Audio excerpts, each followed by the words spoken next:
Hello, HIN620. This is a screencast to discuss some of the errors that you can get in the MySQL Workbench and how we can hopefully make them less frustrating by showing you how to work through them. And maybe that will help you understand things a little bit better. So let's just start out by doing some simple commands that create errors. So first of all, I'm just going to say select everything from vendors. That should work, right? So I click the run, and lo and behold, I get an error that says select the DB, default DB. Sorry, it says no database selected. Select the default DB by double clicking, blah, blah, blah. So that the error is pretty clear as to what's going on, that you didn't select an actual schema beforehand. So if we change that up to be this, use the AP schema, and then run, it returns the answer that we were expecting it to. Now, another way you can do this that's a little bit more permanent is to right-click on the schema and say set as the default schema, which means that every time you run a command, it'll assume that that is the schema you want to use. So on to another type of error. This is one where I've done it frequently, is I forget like what columns I want to put in there, and so I just say select from vendors where vendor equals 1, and MySQL Workbench makes it pretty easy to see that there's an error here by putting an X in there, but let's say you didn't really pay attention to that, and so you said, okay, go for it. And you get an error, and it's kind of a long error, so let's select the row and say copy the response. And so what this response tells you is that um, the check the manual that corresponds to, that's going to say that all the time, but then it says near this, and near means that whatever the problem is, it's to the left of that. So then you look back at this, and hopefully you see, oh, I didn't put in a column, and so you now have it correct, and except for the fact that vendor name doesn't exist, or that it's the wrong. So now it says table ex vendors doesn't exist. So you get a bonus error here because again, that's the default schema issue. So if we set it to be AP and run that, it says it returns one row, which is the U.S. Postal Service. So we got two errors in one there. But basically, my point of that one was that if you copy this response, it will tell you where the error is, and usually it's telling you that the error is to the left of whatever the line is it gives you there. So moving on to the next error, this is one that you'll run into as well, and you might have already run into it trying the exercises.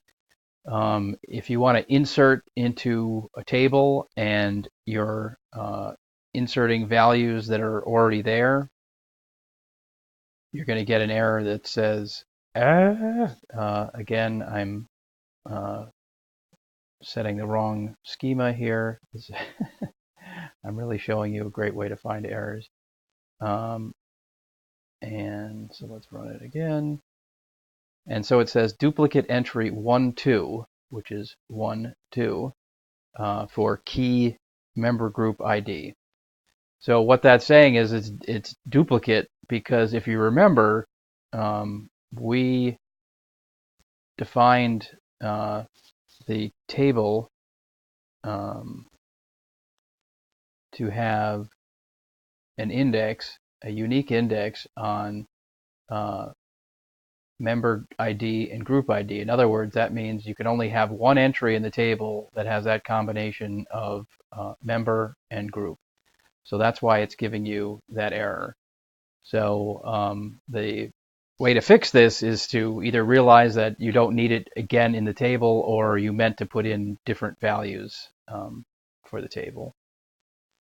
And then there's the next error we'll move on to is one that is also you can run into frequently, especially when you're manually creating queries, is so let's say I wanted to select the member last name from the member groups, um, and I'm joining the member groups table and the members table, and I'm saying where the member ID from the members group equals a member ID from the members table. So I say, well, that seems kind of good. So let's run it. And it says, uh-oh, member ID in the clause is ambiguous. And what ambiguous means in this case is that since both of these tables have the column member ID, you don't know which one it's talking about. I mean, you look at it, you say, hey, dude, you should be able to figure it out. It's pretty obvious which one it's talking about. But SQL doesn't want you to tell it explicitly what you want it to do. So if we change it so that both the member IDs are prefaced with the table alias and rerun it, you'll see that we get the data that we were looking for because there's no longer any ambiguity in that. And then the final error I thought I'd show you today is it's not really an error as much as it's just something you want to pay attention to.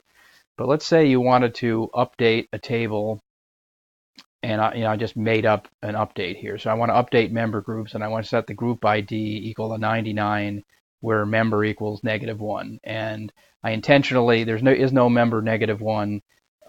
So what's going to happen is we're not going to get an error, but what we're going to see here is that it says 0 rows affected.